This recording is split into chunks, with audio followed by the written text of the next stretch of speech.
Hi friends, welcome back to our channel. మరి పూర్ణం బూరెలను ఎలా చేయాలో కరెక్ట్ కొలతలతో 101 బూరెలకి ఈ వీడియోలో చూద్దామండి. మేమైతే కట్టెల పొయ్యి మీద బూరెలు వేస్తున్నాము. అందుకనే ఆయిల్ అప్లై చేసింది గిన్నెకి అమ్మ. ఎందుకంటే మసిపెట్టినా ఈజీగా వదిలిపోద్దని.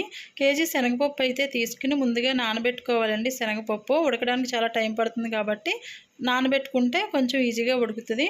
సో కేజీ శనగపప్పు అయితే ఇలా నానబెట్టుకుని శుభ్రంగా వాష్ చేసుకున్న తర్వాత చూడండి, దీన్ని అయితే ఉడికించుకోండి.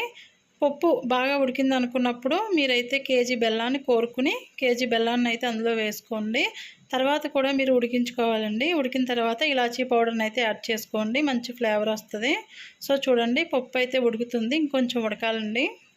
చూసారు కదా, పప్పు ఈ విధంగా అయితే ఉడికితే చాలా బాగుంటాయండి తినడానికి బూరెలు అనేవి. మనం ఇప్పుడు పూర్ణాలని రెడీ చేసుకుందామండి. మీడియం సైజులో అయితే పూర్ణాలను ఇలా రెడీ చేసుకున్నామండి. 101 అయితే వచ్చేవి. చూడండి, మీడియం సైజు మాట ఇవి. మరీ చిన్నవి అయితే బాగోవు, స్వీట్నెస్ తగ్గిపోద్ది.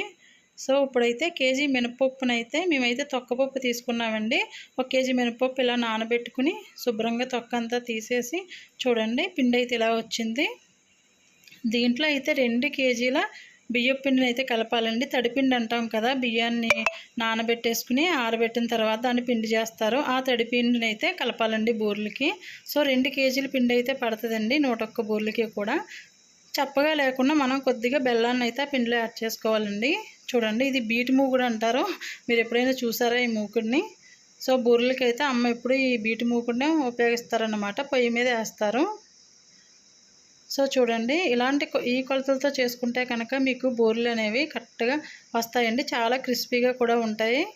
చూసారు కదా, బూరెలు చేయడం కష్టం అనుకుంటారండి, కానీ ఏంటంటే కరెక్ట్ కొలతలతో చేస్తే మనకి చాలా క్రిస్పీగా స్వీట్నెస్తో చాలా బాగుంటాయి అన్నమాట. అన్నీ కేజీ అండి. ఒక్క బియ్యపు పిండి మాత్రం 2 కేజీలు పడుతుంది, అది మాత్రం చూసుకోండి.